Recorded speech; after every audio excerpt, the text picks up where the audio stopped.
we've got an update for you on the timeline and the resolution of the Canon EOS R5 Mark II. We've also got some information on the R5C and just a little bit on the Canon EOS R1. So when are we getting the Canon EOS R5C? When is it going to be announced? And what resolution is the sensor going to be? Well, stick around after this short break for all the details. But first, please do me a favor. Follow me on Twitter, but most importantly, please subscribe to this channel. It doesn't cost you anything and really does help this channel grow. And let's see if we can't get this channel to 50,000 before year end. Excitement spread across the Canon customer base when detail leaked specifications of the Canon EOS R5 Mark II appeared November the 25th, 2022. The specs appeared too good to be true, and there were a fair share of red flags. And in short order, those specifications failed to validate, and the announcement timeframe, well, it came and passed. And it was a huge disappointment. I mean, we had this camera with a 61 megapixel sensor, dual image processors, dual CF Express cards, ability to do 8K oversample, 4K all the way up to 120 frames per second. Oh, and the video? Yeah, well, it was able to do something like 12K oversampled 8K. It was just a powerhouse. And in terms of stills, 30 frames per second, it was just unbelievable. And it was supposed to be announced in the second quarter. And I mean, it's still possible. There's a couple of weeks left before we get to the end of this second quarter. But Canon Rumors has since said, yeah, you know what, let's just forget about that. It's not validated. It doesn't look like it's panning out. Now, I don't know what in there could be true or what could be coming in the R5 Mark II. It did look really good though. And this video isn't about a detailed list of specifications that have been validated about the R5 Mark II, but we do have some interesting information for you. What Canon Rumors has told us, though, is that from a very good source, this is coming from a very good source, that Canon has every intention to announce the EOS R5 replacement one way or another in Q4. I've been saying this for the last couple of months, haven't I? That I've got a source telling me that the R5 Mark II is going to be announced in the fourth quarter of this year. Now, in terms of shipping, we don't know if it's going to be shipping sometime this year or if it's going to be in the first quarter of next year, but that we're getting the announcement in Q4. And what I love here about what Canon Rumors is telling us is that one way or another, it's going to be announced in Q4 of this year. That's good because now it gives us a guiding star, a post, something to set our sights on, to know that it isn't too far away, that the Canon EOS R5 Mark II is going to be announced. Well, we're in June now, so we're going to have fun in summer. We're going to relax. We're going to enjoy the weather. And then when we get back to work in September, we know that the R5 Mark II announcement is more than, well, it isn't more than a couple of months away. And that's a big deal. But Canon Rumors goes on to say this. The same source is also as certain as they can be about the R5 Mark II appearing before the long-awaited EOS R1, which will be a slow burn release leading up to the Tokyo Olympic Games. Okay, so this is kind of big because we're talking about time frame here. One of the things I wasn't too sure about is which camera was going to come first. Is Canon going to focus on the EOS R1, start with a development announcement in October, late October, like they did with the 1DX Mark III back in 2019? They could do that, and if they do focus on the R1, then I would really expect the Canon EOS R5 Mark II to kind of take a back seat until that's over with, which would make it July of 2024. Well, according to what Canon Rumors is telling us now, that it's coming from a very good source, we can expect the R5 Mark II to be announced in the fourth quarter, and I would expect it to go on sale very shortly thereafter, clearing the way for the R1 festivities, the leaks, everything that Canon likes to do with their slow burn, starting in the first quarter of 2024. Letting 2024 be all about the Canon EOS R1 and all those lenses that are going to be announced alongside it to get it ready for the Paris Olympics. I was going to say the Paris-Tokyo Olympics. The Paris Olympics in the summer, in July of 2024. And that's going to be a really big deal. It's not just going to be about releasing the R1, but all the types of lenses that you think are missing in the lineup that would be perfect for something such as the Olympics, which are primarily an outdoor sport, but also an indoor sport. So that could be very, very interesting. Do not expect any meaningful resolution increase on the Canon EOS R5 Mark II. that 45 megapixel resolution may be the sweet spot for quite some time, which is also welcome from our point of view.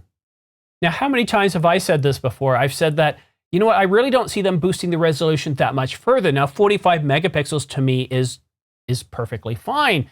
Now, make that a stacked sensor, and that's a big deal. If they give it a stacked sensor at the same resolution, I think that's fine. Although I said I wouldn't be surprised if they boost the resolution to something, let's say, 50 megapixels, because in 8K, that gives you oversampled 8K, just like the Sony Alpha 1, it would deliver 8.6K oversampled 8K up to 30 frames per second, and perhaps, just perhaps, Canon might boost that all the way up to 60 frames per second and still make it raw. The Canon EOS R5 Mark II, I didn't expect it to have a big resolution boost. Now, when it comes to the R1, that's where we're expecting a big resolution boost. And Canon Rumors has said before that the Canon EOS R1, well, it's supposed to go north of 60 megapixels. And some of you, Mark, not to name names, have even suggested that it could go anywhere north of 85 megapixels and deliver 12K video.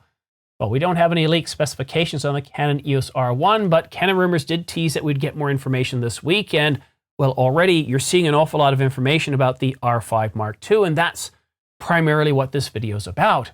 But it's not just about the R5 Mark II. You see, another source mentioned that it's possible Canon releases 2 EOS R5 bodies, not just one. One being the EOS R5 Mark II, which we've been talking about, and the other being that unicorn high megapixel Canon EOS R5. The high megapixel version won't have the same video features as the EOS R5 Mark II, which should be expected and quite frankly welcomed. Well, that's good. So Canon Rumors is sticking to this about 2 variants of the Canon EOS R5. Now, I really think there's 3 variants, right? So we've got the Canon EOS R5. So to have the R5 Mark II makes sense. That I think we all agree with that, right? But today, you can buy this camera, the Canon EOS R5C. So there's already a second variant on the market, and it's not just a video-centric version, it's a cinema version of the Canon EOS R5. It actually has 2 separate operating systems. So we've got 2 variants already. So this would make a third variant a high megapixel version. And if you take a look at this and you just sort of, let's move up from the surface. Let's look down from high up. And what you're going to see is this pretty much replicates what Panasonic is doing. The S1, the S1R, and the S1H. And what they did is they came out with pretty well, a generalized, it's good for everybody, both video and stills, in the S1. And then right beside that, announcing it on the same day, was the S1R. And that's a stills-focused version. Not as good video features, focusing completely on a photographer, but with decent video capabilities. And then a few months later, they announced the S1H, which was all about delivering video capabilities based off of the same body, the same sensor, the same type of idea, the same camera, but with the S1H. And it was a very, very powerful camera. So for Canon to do the same thing, and I suggested this way back many years ago, wishing Canon would have done the same thing. And with the R5 Mark II, they have an opportunity to refresh the lineup of all 3 of these and to give us something that makes an awful lot of sense. So as a videographer, we can say, okay, you know what? This hybrid, the EOS R5 Mark II, gives me the best of both worlds. It gives me all the photo needs that I want, and as well as all the video capabilities. But if I'm somebody more serious like James Jackson Films or Steven Spielberg, I can say, you know what? The R5C Mark II makes a whole lot more sense to me. I would go with that camera because it's focused on video, gives me all those things that I want. Maybe not variable ND filters internal, but still, I can see the benefits of having those cameras, and then to have a high megapixel version, somewhere around 100 megapixels, version of the Canon EOS R5. Now that to me would make an awful lot of sense too, and it would be a great vision. Now when it comes to the Canon EOS R5C, sadly, neither source had any idea about the future of the EOS R5C, and if Canon has or can figure out the cooling of the EOS R5 Mark II without a fan. We're not engineers, but much is possible when it comes to camera bodies. Craig hit it right on the head there. We're not engineers, but there's an awful lot that can be done. Just look at the Canon EOS R5 right now today with firmware 1.6 or later. I've done tests shooting 8K RAW as well as 8K oversample 4K in the mode called 4K HQ. And at 70 degrees, I was able to record between 2 hours and 2.5 hours before finally stopping, with no sign of overheating whatsoever. Then as the weather got hotter last summer, I was able to do it at 80 degrees, same thing, no signs of overheating in those modes whatsoever. But it's Canada, and I ran out of summer, and it never really got hot enough to test anything hotter than that. But the Def Director, well, he was able to test in 96 degrees, and guess what he found? No signs of overheating. And that's remarkable, not because Canon was able to achieve this, and not because it wasn't there when the camera was released some 2 years prior. What's remarkable is the Canon R5 has a terrible thermal architecture. There's no heat pipes. There's no serious copper plate between where the image sensor is, the processor directly to the shell to be able to dissipate heat. There's no active cooling.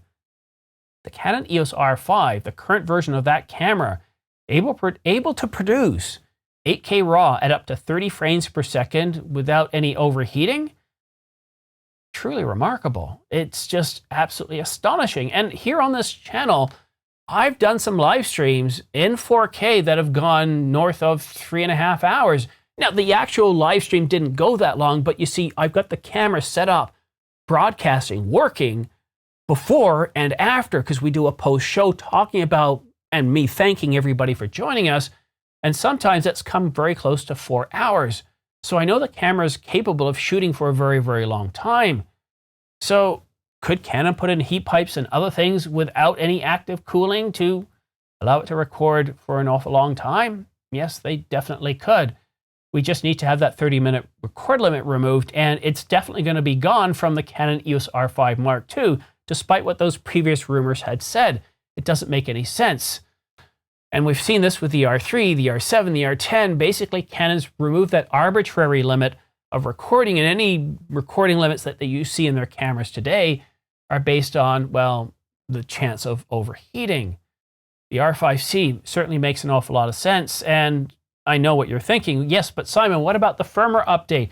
We haven't received much love in this camera, and I get that because the R5C is a pretty solid camera. The R5, when it first came out, I believe they rushed it to the market. They were trying to get it out there, and basically they had a list of all these features that they had planned and decided, you know what, we can do it in firmware updates over the year. So a lot of what you've seen in the R5 in firmware updates was stuff that probably should have come out with the camera, but Canon decided, you know what, let's just keep this camera going. And not only have they kept it going, but they've kept it competitive. Only now, with the release of the Nikon Z8, does the Canon EOS R5 seem like maybe it's moving into second place, with the Z8 taking over. And we're hearing more about the Nikon Z8, the in-depth reviews, how well it will perform in heat, how well it performs shooting continuous video, continuous stills.